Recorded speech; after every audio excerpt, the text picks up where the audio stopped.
నమస్తే. ఇప్పుడు తులారాశి వారికి. తులారాశిలో చిత్త 3, 4 పాదాలు, స్వాతి 1, 2, 3, 4 పాదాలు, విశాఖ 1, 2, 3 పాదాలుగాను, ఆదాయం 2, వ్యయం 8 గాను, రాజపూజ్యం 1, అవమానం 5 గాను సూచిస్తోంది. కందాయ ఫలాలు చిత్తా నక్షత్రం వాళ్ళకి 1, 2, 4, స్వాతి వాళ్ళకి 4, 0, 2, విశాఖ నక్షత్రం వాళ్ళకి 7, 1, 0. 7వ ఇంట్లో కుజుడు, 9లో రవి, బుధ, శుక్రులు ఉండడం వల్ల కష్టాలు తొలగి బంధుమిత్రులతో కలిసి సుఖంగా ఉంటారు. గత నెల కన్నా ఈ నెలలో మీకు చాలా మంచిగా కలిసి వస్తుంది. సుఖ సంతోషాలు ఉంటాయి. బంధుమిత్రులతో సన్నిహితంగా ఉంటారు, సరదాగా ఉంటారు. ప్రభుత్వ పనులు పూర్తవుతాయి. మీకు ఏమైనా ప్రభుత్వ తరపు నుంచి గవర్నమెంట్ పనులు ఏమైనా బకాయిలు పడితే ఈ మాసంలో మీకు అవి పూర్తయిపోతాయి. అసత్య ప్రవర్తన అంటే ఏమైనా చిన్న చిన్న అబద్ధాలు కానీ అట్లాంటివి కొంచెం గోచరిస్తున్నది. మనస్తాపం కలుగుతుంది.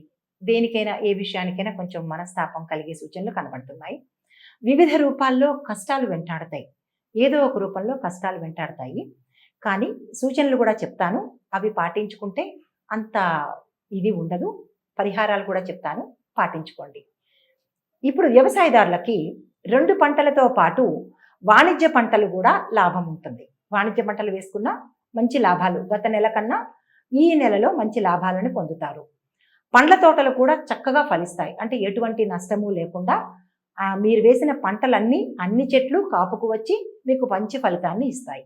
ఉద్యోగస్తులకి అనుకూల సమయం. గత నెలలో బాధలు పడినా, మనస్తాపం చెందినా, లేదా ఏదైనా ఇబ్బందులు పడినా ఈ మాసంలో మాత్రం మీకు మంచి హాయి కలుగుతుంది. మంచి అంటే అనుకూలమైన సమయం అన్నమాట.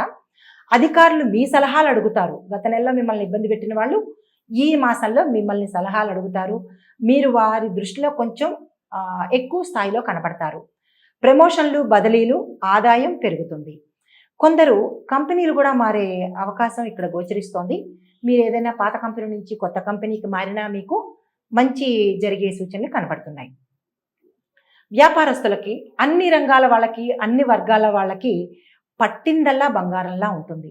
ఏ రంగం తీసుకున్నా, వ్యాపారంలో మీరు ఏ వ్యాపారం తీసుకున్నా, ఏ వ్యాపారం చేసినా, లేదా కొత్తగా స్టార్ట్ చేసినా, ఏదైనా సరే మీకు పట్టిందల్లా బంగారం అనేటట్టుగా కనబడుతోంది. గతంలో లేని లాభాలు, గతంలో కన్నా మీకు ఇప్పుడు విస్తృతమైన లాభాలు వస్తాయి. ప్రభుత్వ నిర్ణయాలు మీకు మంచి ఫలితాలను ఇస్తాయి. తదుపరి రాజకీయాలు, అంటే రాజకీయ వర్గంలో ఉన్న వాళ్ళకి కానీ, రాజకీయులకు కానీ ప్రజల సమస్యలను పరిష్కరించి మీరు మంచి పేరు సంపాదించి అధిష్టానం వారి దృష్టిలో పడతారు. వారిలో అధిష్టానంలో మీకు మంచి పేరు ప్రఖ్యాతలు వస్తాయి గత మాసంలో కన్నా ఈ మాసం.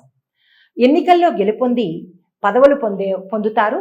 లేదా గతంలో పొందిన పదవుల కన్నా ఇప్పుడు మంచి పదవుల్లోకి వెళ్ళి రాణించే అవకాశాలు కనబడుతున్నాయి. మీకు అన్నిటా విజయము. ఈ నక్షత్రం వాళ్ళు, ఈ రాశి వాళ్ళు రాజకీయంలో ఉంటే కనుక ఈ మాసం అంతా మీకు పట్టిందల్లా బంగారంలా ఉంటుంది. మీకు అన్ని పదవుల్లోనూ విజయాలు సొంతం చేసుకుంటారు.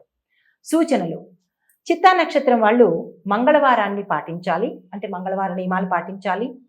స్వాతి నక్షత్రం వాళ్ళు ఆపదుద్ధారక స్తోత్రం, అంటే దత్తాత్రేయుడిది కానీ ఏ దేవుడిదైనా సరే ఆపదుద్ధారక స్తోత్రాన్ని మాత్రం ప్రతిరోజు మీకు సమయం ఎప్పుడున్నప్పుడు ఉదయం పూట కానీ సాయంత్రం పూట కానీ తప్పక పఠించాలి.